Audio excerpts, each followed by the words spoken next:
ढूंढोगे हमें मुल्कों मुल्कों, मिलने के नहीं नायाब हैं हम। आज 27 दिसंबर दुख्तर मशरिक़ और आलम इस्लाम की पहली खातून वज़ीर आज़म शहीद मोहतरमा बेनज़ीर भुट्टो को हमसे बिछड़े 17 बरस बीत गए। बेनज़ीर इस्तिआरा थी ईसार क़ुरबानी का, जहद मुसलसल का और जाबिर के सामने डट जाने का। वो जिस तरह इस मुल्क के एक गरीब मेहनत कश से कनेक्टेड थी, अपने किसी भी कारकुन के दिल में अपने लीडर का वो एहतराम, वो उनसियत, वो मोहब्बत शायद किसी और लीडर के उसके नसीब में ना हो। आज के दिन न सिर्फ पीपल्स पार्टी बल्कि पूरे पाकिस्तान के लिए एक बहुत बड़ा अलमिया था, क्योंकि चारों सूबों की जंजीर बेनज़ीर बेनज़ीर ये महज एक नारा नहीं था, ये एक तर्ज फ़िक्र था, ये एक तर्ज सियासत था जो अब नहीं है। आज के प्रोग्राम में हम मोहतरमा बेनज़ीर भुट्टो, शहीद मोहतरमा बेनज़ीर भुट्टो को खराज तहसीन पेश करेंगे। और इस वक्त हमारे साथ बैरिस्टर एतजाज़ अहसन, जो कि मोहतरमा बेनज़ीर भुट्टो की पर्सनल और प्रोफेशनल लाइफ को जिन्होंने बहुत करीब से देखा, उनके साथ उनकी टीम में रहकर काम किया। बैरिस्टर साहब, बहुत शुक्रिया आपके वक्त का। सबसे पहले तो जानना चाहेंगे कि अप्रैल 1986 जब मोहतरमा जिलावतनी के बाद पाकिस्तान आई, लाहौर में उनका फ़कीदुल मिसाल इस्तकबाल होता है। वो क्या वक्त था, क्या दौर था, क्या जज्बात थे और क्या एहसासात थे एक आम पाकिस्तानी के और एक जियाले के? पहले तो ये बताइएगा। वो तो जैसे फ़िज़ाई और हवाई और हकीकती किसी और सैयारे की थी, लगता है यूँ है, क्योंकि लोग जिस कदर निकले थे, सब प्यार में, अमन में, आश्ती में, सब बेटी एक को, बहन को, बेटी को खुशामदीद कहने में, जो बड़े अरसा काट के, जिला वतनी काट के, और वो आ रही थी वापस अपने मुल्क, और बिल्कुल कोई पत्ता नहीं टूटा, कोई शीशा नहीं फटा। और 10 अप्रैल 1986 का दिन था वो, और उस दिन सारा लाहौर शहर बमाए मज़ाफ़ात के बहुत से इलाकों के अलावा दूर दूर के शहरों से, दूर तरीन शहरों से, कराची से और गिलगित बल्तिस्तान से, क्वेटा से, हर तरफ से लोग आए हुए थे वो बीबी शहीद का इस्तकबाल करने के लिए। एक जश्न का समा था, और उस वक्त भी नारा बच्चे और बड़े लगा रहे थे, बेनज़ीर आएगी इनकलाब लाएगी, बेनज़ीर आएगी इनकलाब। एक अजीब ही धुन थी, लगता है किसी और ही दुनिया में जा चले गए थे हम कुछ अरसे के लिए, फिर वापस आ गए। अच्छा, आप उस वक्त किस हद तक मुतहर्रिक थे सियासत में? मैं मुतहर्रिक था, वो MRD की मूवमेंट में बड़ा हमारा मैं किरदार रहा। कई दफ़ा ज़ियाउल हक़ की जेलें काटी, लंबी जेलें काटी, तो मुतहर्रिक था, पर वकालत भी करता था। वकालत मेरा प्राइमरी शोबा था, और सियासत वकालत के साथ चली पड़ती है, तो इसलिए दोनों ही बातें करता था। फिर बीबी मुझे याद है 1986 में ही इन्होंने 2 मरतबा मुझे एक दफ़ा तो कराची बुलाया और कहा कि मैंने उस वक्त घबराई हुई थी। मैंने कहा कि क्या क्या मसला क्या? ये 11 जून 1986 का वाक़या है कि टाइम न्यूज़वीक अखबार जो था, अब भी है, पर अब वो इतना हार्ड फॉर्म में नहीं बिकता जितना वो बिकता है इलेक्ट्रॉनिक फॉर्म में। वो न्यूज़वीक अखबार वीकली था, हफ्तावार। उसने बीबी को लिख दिया कि ये तो रूस के साथ, सोवियत यूनियन के साथ जाने को तैयार हो गई, और सोवियत यूनियन का इस पर बड़ा इन्फ्लुएंस है, और ये वो, तो वो उसके बिल्कुल बरखिलाफ़ थी। तो उसने मुझे बुलाया और कहा कि ये न्यूज़वीक पे दावा करो। मैंने कहा जी, वो कहने लगी मेरे तो जो कांग्रेस में और वाशिंगटन में और लंदन में और पेरिस में बड़े मद्दा हैं, बड़े दोस्तियां हैं, दोस्त हैं लोग, और मेरी बड़ी चाहने वाले हैं मेरे, तो मुझे तो ये इस तरह ये ख़राब करेंगे, उनकी नज़रों में मुझे गिरा देंगे। तो यही डेफमेशन का की डेफिनेशन ही ये है कि किसी की झूठ बोल के और लोगों की नज़रों में गिराना। तो वो मैंने नोटिस भेजा न्यूज़वीक को। उस वक्त ये ईमेल भी नहीं होती थी, नेट भी नहीं था होता, www वर्ल्ड वाइड नेट भी नहीं होता था। उस वक्त टेली प्रिंटर होता था, ये अखबारों में लगा हुआ, अखबार को प्रिंट आउट टाइपराइटर की तरह निकाल के देता था, ऑटोमेटिक काम करता था, तेज़ चलता था। वो मेरा नोटिस मैंने उस पे भेज दिया। बीबी ने कहा जल्दी करो। 11 जून से मैंने 12 जून को भेज दिया, या हो सकता है 13 जून को। पर जब न्यूज़वीक वालों को मिला और उन्होंने मुझे फ़ोन किया, डायना डैनियल्स थी एक उनकी head of the legal section उस वक्त, उसने फ़ोन किया तो उसने कहा मुझे कि आप तीसरी दुनिया के शहरी हैं, आप क्या लेंगे हमसे, कितना आप तवक्को करते हैं कि आपको मिल जाएगा कोई इसमें हर्जाना। मैंने कहा जी मैं तो वहाँ फैसला करने में बहुत ज़्यादा गाइडेंस देती है जूरी, जिसको कहते हैं। वो 12 आम आदमी होते हैं, 12 आम आदमी। कोई उसमें पोर्टो रिकन होगा, कोई उसमें श्रीलंकन होगा, 3 अमेरिकन होंगे, 2 उसमें डच होंगे, 1 आयरिश होगा। पर अमेरिकन भी बिल्कुल जो खालिसतन अमेरिकन है वो भी 7-8 होंगे, 6-7। तो वो जूरी बैठ के फैसला करती है कि ये इसने अपना फैसला दुरुस्त, इन्होंने अपना केस साबित कर लिया कि नहीं, वकील ने। तो मैंने उनको कहा कि जहाँ तक मेरा ताल्लुक़ है, मेरी क्लाइंट ऐसी है कि इसके होते हुए जब ये विटनेस बॉक्स में जाएगी तो मैं आपको जूरी का 6 बंदे नॉमिनेट करने का हक़ होता है, प्रोसिक्यूशन को और दिफा को। तो मैंने कहा मैं सारे के सारे जो मेंबर आपको देता हूँ, एक भी उनमें से नहीं लूँगा। अच्छा। और नामजद नहीं करूँगा, मैं विटनेस बॉक्स में ले जाऊँगा। तो कहने लगा क्या बोल समझते हो आप, विटनेस बॉक्स में क्या करिश्मा कर लेगी ये बीबी। मैंने कहा देखो, एक तो पहली तो बात यह है कि वो बहुत ज़हीन है, दूसरी बात है, हाँ। तीसरी बहुत दलेर है। दलेरी उससे इस पे साबित आप करते हैं कि वो ये जुलाई में, उसी साल की बात है ये, जुलाई में, और ये बात ये जून की बात है, वो अप्रैल की बात थी, अप्रैल को आई थी। तो जून में हम बात कर रहे थे। तो मैंने कहा कि ये आपने देखा 10 अप्रैल को कितने लोग निकले, कितने लोग उसको लेने आए, ये सारे उसके पर क्यों? इसलिए कि वो उस जाबर डिक्टेटर के घर जा रही थी, जो उसका अपना घर भी था, और अपना घर अपनी विरासत क्लेम करने जा रही थी। जिस जाबर डिक्टेटर ने उसके महबूब बाप को बहुत अरसा, 1.5 साल, 2 साल जेल में रख के, काल कोठरी में रख के, टॉर्चर करके, ईज़ा रसानी करके और फिर फांसी दी थी।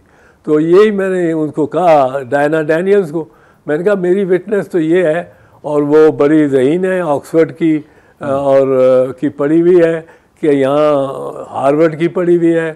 तो ये आप देखेंगे वो बात करेगी तो जूरी तो आप जो मर्ज़ी लगा लें, मेरा ये केस वो जीत के जाएगी। डायना डैनियल ने कहा मैं आपको 1 घंटे में फ़ोन करती हूँ। 1 घंटे में उन्होंने फ़ोन किया और उन्होंने कहा कि आप शराइत बताएं हमें क्या है, हम मंजूर करते हैं। वो फिर शराइत बीबी ने बताई उनको, मैंने बीबी के तरफ रेफ़र कर दिया कि आप जो भी इनसे हर्जाना जो भी समझती हैं कि आपकी हद तक इज़्ज़त इन्होंने की है और नुकसान किया है, वो आप तलाफ़ी करा सकती हैं। तो वो फिर उसके बाद उन्होंने,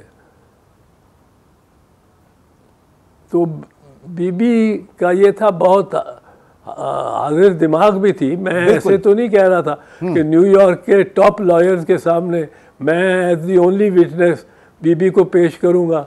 बीबी के जब इसहाक खान ने केस किए थे, 7 रेफरेंसेस की थी बीबी ने, president of Pakistan versus Benazir Bhutto, ये उनका उन्वान था केसेस का, president of Pakistan versus Benazir Bhutto. ये मुद्दई वो मुलज़मा। तो मैंने जब फाइलें देख ली सातों, तो मैंने कहा बीबी ये तो मैं इसको आप याद के रखें। और आसिफ साहब भी बैठे हुए थे, सदर साहब भी, उनके सामने उन्होंने मैंने बात की। मैंने कहा जी ये तो लेके आए हैं ना सदर मुमलिकत बनाम बेनज़ीर भुट्टो, हाँ। ये सदर इसहाक खान, ये तो वो लेके आया ना, मैं इंशाल्लाह इनको वापस भेजूंगा बेनज़ीर भुट्टो बनाम सदर इसहाक खान, उल्टा करके। अच्छा, ये इनको अजीमत उठानी पड़ेगी। और हर मुकदमे में, हर में चार्ज में वो बरी हुई। ठीक, तो ऐसे ही थोड़ी आपके ऊपर एक इंतहाई उनका जो है वो एक भरोसा था और बहुत काबिल एतमाद आपको समझती थी। अच्छा, आगे बढ़ते हैं। उनकी 19 और 93 की दोनों हुकूमतें जो हैं वो कबल अज़ वक्त ख़त्म हो गईं और उसके बाद एक ना ख़त्म होने वाला सिलसिला जो था वो सऊबतों का, परेशानियों का उनके ऊपर हुआ। शौहर जेल में, बच्चे छोटे, फिर सुबह एक जेल में जाके पेशी एक शहर में और उसके बाद दूसरे उसमें पेशी। ये उनकी जो एक करिश्मा साज शख्सियत थी वो जो कुंदन बनी वो इन्हीं सख्त हालात में आकर बनी। देखें जी, वो अपना हमारी रहतल, हमारा जो कल्चर है, हमारी जो तहजीब है, हमारी जो रहन सहन का तरीका है, हाँ। हम हैं, जो गरीब आदमी है, हमसे भी जो असल में मज़दूर और किसान है, उसकी तरह वो होती थी, उसी की तरह। आप देखें कि बीबी उतर रही है और किस तरह इसने दिल जीते वहाँ, और सारी दुनिया में एक तस्वीर सारी दुनिया में छपी, सारी दुनिया में उसी रोज़। बीबी जहाज़ से उतर रही हैं, प्राइम मिनिस्टर ऑफ पाकिस्तान, और वो नीचे सीनियर अफसरान फॉरेन ऑफिस के अमेरिका के वो इंतज़ार कर रहे हैं उनका इस्तकबाल करने को। हाँ। और बीबी के एक हाथ में बच्चा पकड़ा हुआ है, बिलावल उतर रहे हैं, और दूसरी बगल में आलती पालती, जिस तरह हमारी देहाती बीबियाँ बच्चों को उठाती हैं, वो उसने दूसरे बच्चे को उठाया हुआ है। और ये प्राइम मिनिस्टर उतर रही है जहाज़ से, सारे देख रहे हैं, कैमरे ही कैमरे। वो इतनी वायरल हुई वो तस्वीर, और लोगों ने इतना दिल जीते बीबी ने। मैं तो उस वक्त चूँकि साथ इंटीरियर मिनिस्टर था, गो मैं दौरे पे साथ नहीं था, पर वो तो सारी दुनिया में एकदम एक तस्वीर चल पड़ी। वो जो एयरपोर्ट उसी है जहाँ वो मतलब है सरकारी और सरकारों के बड़ों की रिसेप्शन करते हैं, उसका नाम है मेरे ज़हन से इस वक्त निकल रहा है, वाशिंगटन में ही।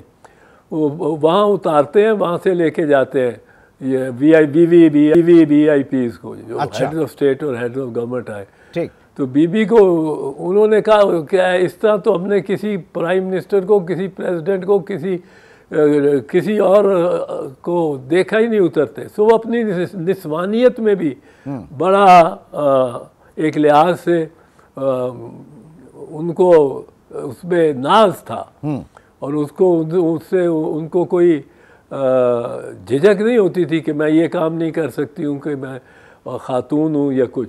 वो कैबिनेट मीटिंग पे बैठती थी तो सारे मिनट्स अपने हाथ, बेनती इतनी ज़्यादा थी, सारे मिनट्स अपने हाथ से लिखती थी। अच्छा, सारे minute.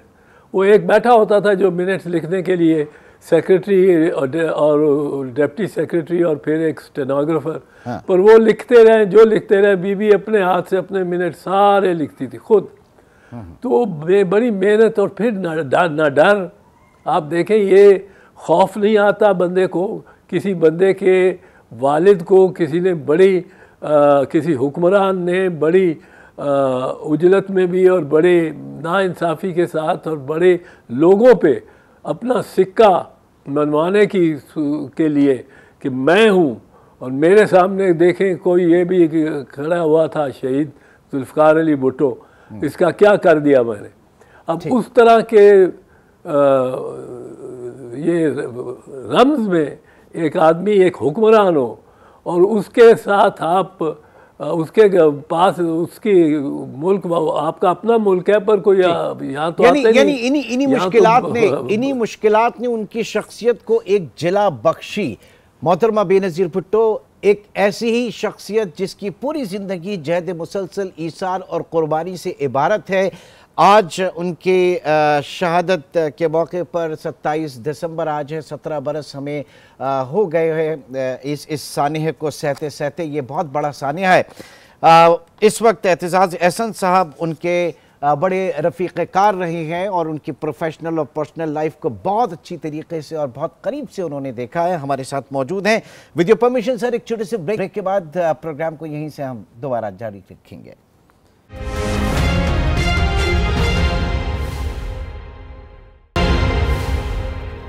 Welcome back. Barrister Aitzaz Ahsan साहब हमारे साथ मौजूद है। सर, अब फिर उनकी हुकूमत जो है वो ख़त्म होती है और उसके बाद, चूँकि मैं चाह रहा हूँ कि जो उनकी पर्सनल लाइफ है उसको ज़रा थोड़ी से हम ज़्यादा यहाँ पे डिस्कस करें और उनकी जो प्रोफेशनल रदर लाइफ है। 2007 में जब जिला वतनी ख़त्म करने का फ़ैसला हुआ, वापस आने का, उस वक्त मीसाक़ जमहूरियत जो है वो दोनों बड़ी सियासी रहनुमाओं के दरमियान जो है वो तय पाया था। वो अगर ट्रू लेटर इन स्पिरिट में मीसाक़ जमहूरियत साइन हो जाता, उसके ऊपर अमल दरामद हो जाता, तो आज नक्शा कितना मुख्तलिफ होता है इस मुल्क का। इससे पहले कि मैं मीसाक़ जमहूरियत के बारे में आपसे बात करूं, मैं एक आध और वाक़या सुनाना चाहता हूं कि बिल्कुल जो बीबी ही कर सकती थी और वो इसलिए कि उसमें एक खुद एतमादी थी, एक सच्चाई थी उसमें। और वो मिसाल के तौर पे 1999 की जो फसल थी आलू की, वो बड़ी डिप्रेस हो गई और बहुत ही उसको वो गिरना शुरू हो गई और कीमत, और लोगों ने वो जो होते हैं वो बर्फ़ खानों से बाहर निकाल के आलू छोड़ दिए, फेंके जा रहे थे सड़कों के किनारों पे। और ये उकाड़ा साहिवाल इस इलाके में ख़ास कर जहाँ बहुत उगता है आलू। अब जब सब प्राइस गिरने लगी तो बीबी ने कहा कि ये मीटिंग बुलाई काबीना की और कहा कि मैं ये आलू सारा अगर इस प्राइस पे पहुंचा हुआ है, फ़र्ज़ कीजिए 50 रुपए पे है, तो मैं इसको 100 रुपए पे ख़रीदने लगी हूँ सारा ये पाकिस्तान। अच्छा। सब ने कहा कि जी बीबी ये 100 रुपये में आप क्यों खरीदेंगी, ये तो अब 50 रुपए का है। बीबी ने कहा देखो, मैंने अब आलू को नहीं बचाना, मैंने फार्मर को बचाना है। मैंने आलू को नहीं बचाना, ठीक, मैंने फार्मर को बचाना है। और फार्मर को और महकमे को हुक्म दिया कि ये, वो महकमे वाले भी बड़े हैरान थे ब्यूरोक्रेसी के, जी ये किस तरह करेंगे। उन्होंने कहा आप ये ख़रीदो और मेरी तरफ से समुंदर में फेंक दो, उसकी जेब में 100 रुपया जाना चाहिए। और आज हम देखते हैं कि जगह जगह किसान जो है वो मुजाहरे कर रहे होते हैं, वो परेशान है। नहीं जी, किसी को भी मुजाहरा करने की ज़रूरत नहीं होनी चाहिए। अगर ये इतनी दौलतें जो आजिर है, जो उसका मालिक है, मिल मालिक है, जो ज़मीन का मालिक है, ज़मींदार है, जागीरदार है, अगर वो उनसे खुद ही बांट लिया करे कुछ मुनसिफाना अंदाज से, तो ना रियासत को बीच में पड़ना पड़े, ना बीबी को वो आलू ख़रीदने पड़े, ना कुछ इस किस्म की ज़रूरत पड़े। हम अपनी जिम्मेदारी भी तो नहीं निभाते ना। ठीक। अच्छा, ये बताइए बैरिस्टर साहब, आप जो है पीपल्स पार्टी के दौरे हुकूमत में वज़ीर दाखिला भी रहे, वज़ीर कानून भी रहे और प्लानिंग मिनिस्टर भी रहे, तो कौन सा दौर आप समझते हैं कि बड़ा चैलेंजिंग था आपके लिए, और बीबी जो है वो उस पर कोई कॉम्प्रोमाइज़ करने के लिए तैयार नहीं होती थी किसी भी चीज़ पर?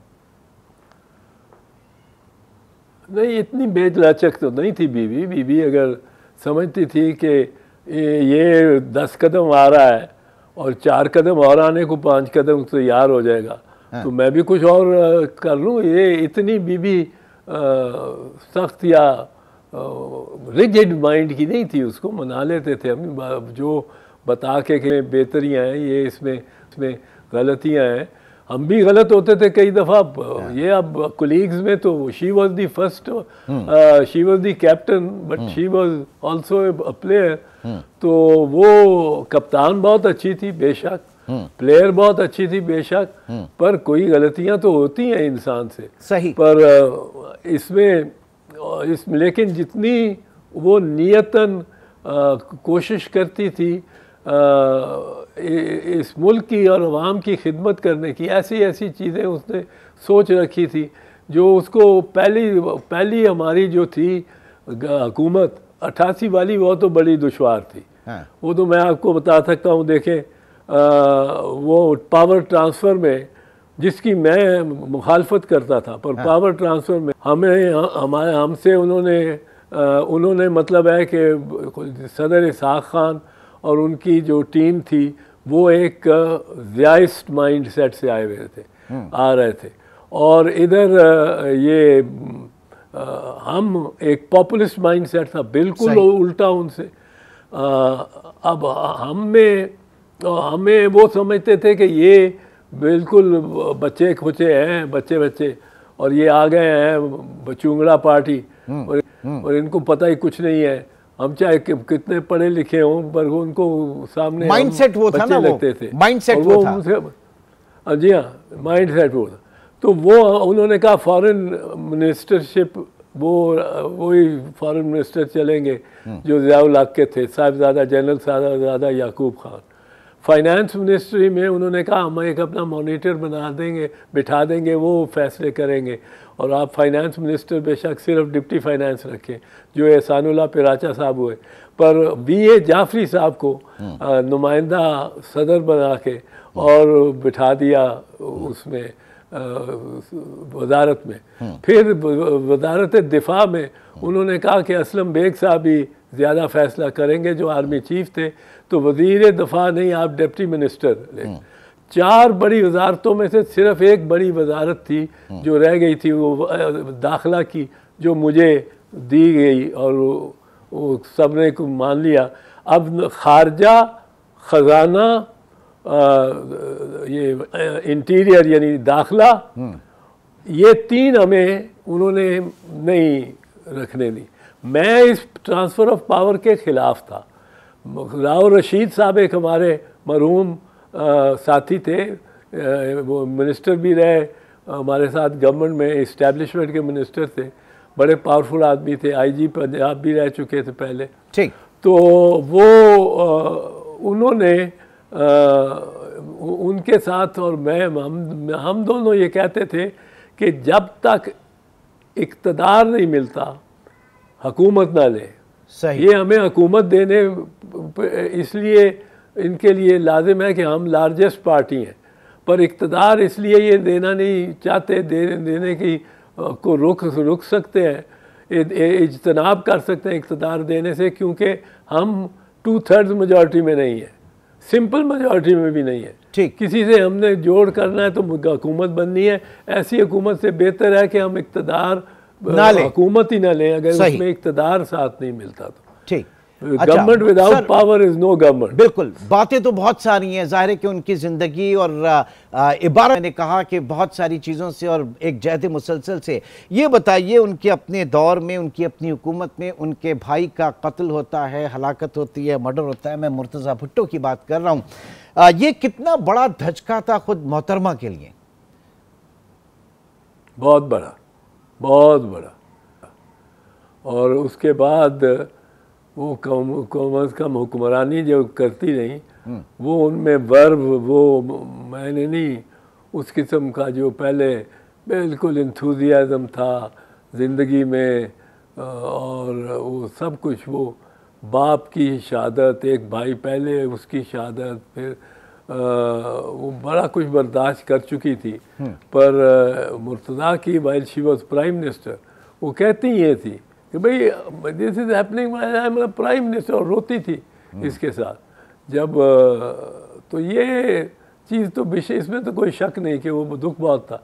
ये और बात है कि एक दफ़ा बात ऐसी हुई कि किंग एडवर्ड मेडिकल कॉलेज की प्रिंसिपलशिप से इस्तीफ़ा देने मेरे पे प्रेशर डाला, क्योंकि मेरे बड़े भाई प्रिंसिपल थे किंग एडवर्ड मेडिकल कॉलेज, और उन्होंने एक बच्चा दाखिल नहीं किया चीफ मिनिस्टर के सिफारिश के और इसरार के बावजूद। भट्टू साहब चीफ मिनिस्टर थे, उन्होंने शिकायत की प्राइम मिनिस्टर से, प्राइम मिनिस्टर ने कहा एतजाज़ साहब से कहें तो वो आज जाके मनवा लेंगे। मुझे फिर बीबी का फ़ोन आ गया कि आप उधर जा रहे हैं। मैंने कहा जी मैं वहीं बैठा हूँ, मैं मनाने की कोशिश कर रहा हूँ। वो नहीं मानते, वो कहते हैं बच्चा को मैंने दाखिल नहीं करना। तो मुझे कहते हैं आपके तो भाई हैं, you should do as you do. मैंने कहा बीबी फिर ये तो बात ठीक नहीं है, आपका भाई आपकी कोई बात मानता है? कहने लगी नहीं। तो मैंने कहा आपसे छोटा है कि बड़ा है? कहने लगी वो तो छोटा है मेरे से। मैंने कहा ये तो मेरे से अल्हम्दुलिल्लाह 11 साल बड़े हैं। तो ये मेरी बात, ये तो मैं तो इनके घुटनों को हाथ लगा के कुछ मनवा लूँ तो मनवा लूँ, वरना नहीं मानते। वो नहीं माने। उन्हें आप दलील देकर कायल कर सकते थे। ये लुब्बे लुबाब ये है कि आप दलील देकर उन्हें कायल कर सकते थे किसी भी बात पर। जी मैंने बीबी को कायल कर लिया ना इसी पे। मैंने कहा आपका भाई छोटा है और नहीं बात मानता, आप कैसे मना सकती हैं? मेरा भाई बड़ा है मेरे से, 11 साल बड़ा है, और उसको मैं कैसे मनाऊं? और उसने एक असूल की बात ली भी है। वो कहता है मैं किंग एडवर्ड मेडिकल कॉलेज को इस तरह जो मेरी एल्मा मेटर है, जिसने जहाँ मैंने तालीम और दर्स हासिल किया है, उसको मैं किस तरह तबाह कर दूँ? सही, ठीक। नाज़रीन इस वक्त बैरिस्टर एतजाज़ एहसन साहब हमारे साथ मौजूद है। एक छोटे से ब्रेक की कॉल, ब्रेक के बाद भी हम गुफ्तगू बढ़ाएंगे।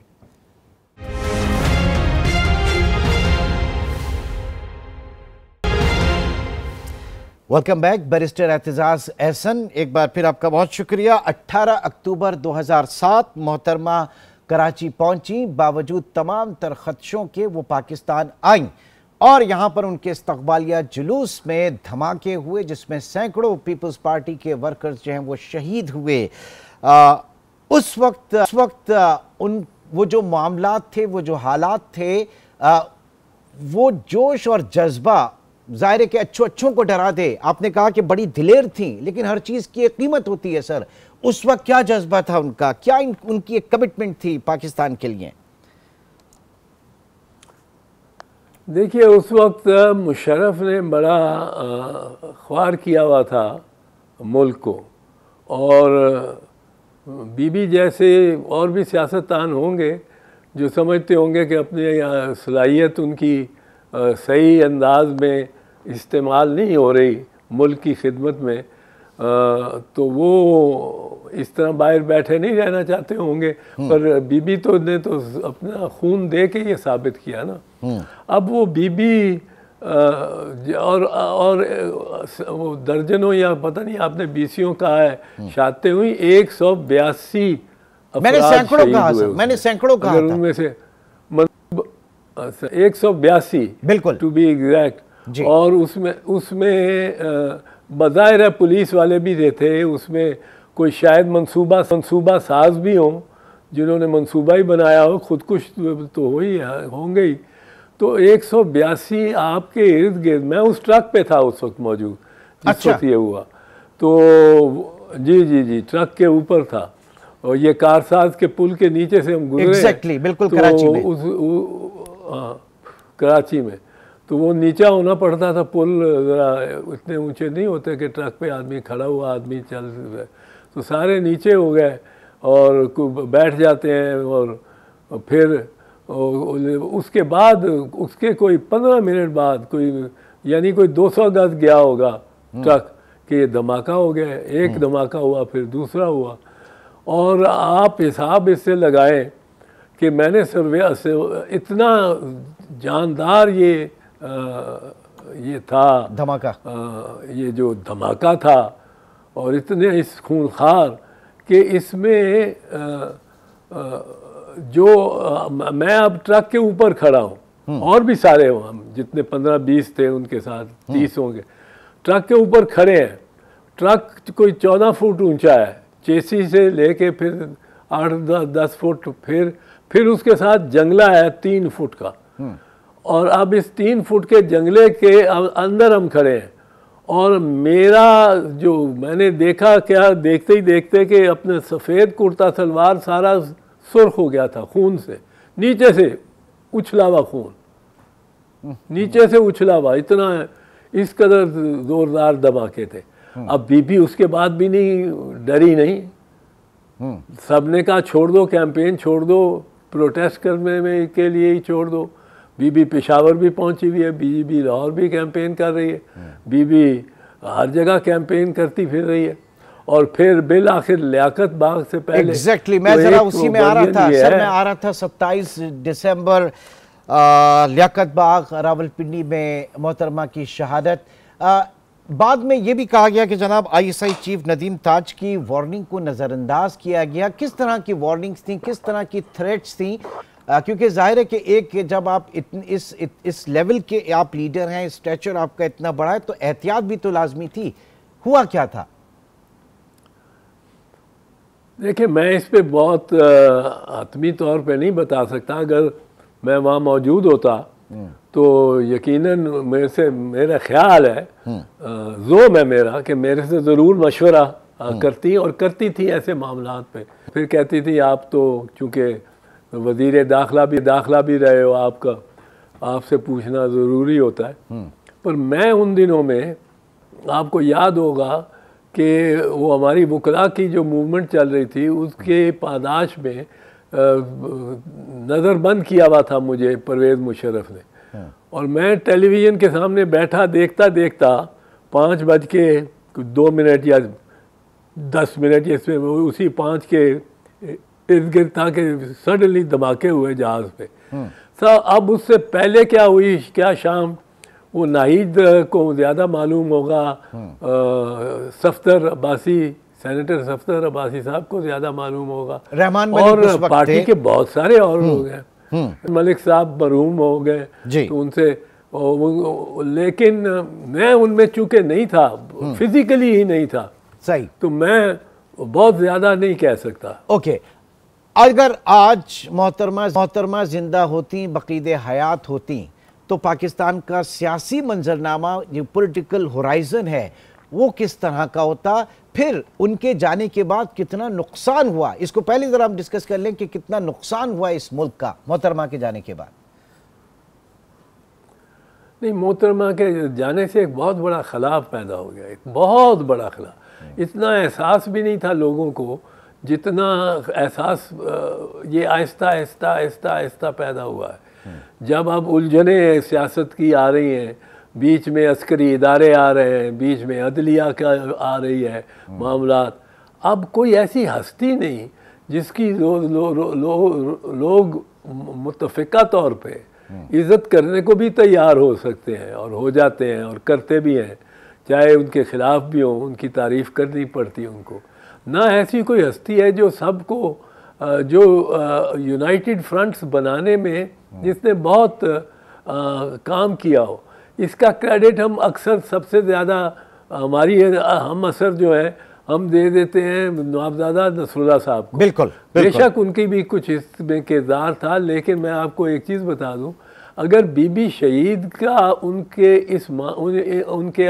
जो प्रोजेक्ट्स थे, अब पीडीएफ बना दी, अब यूडीएफ बना दी, अब एमआरडी बना दी, तो एमआरडी उनमें से सबसे फ़ाल इत्तेहाद था जिसने बड़ी कुर्बानियाँ दी, और 8 साल तक वो इत्तेहाद लड़ता रहा, जब तक 1985 की गैर जमाती ही सही इलेक्शन नहीं हुए।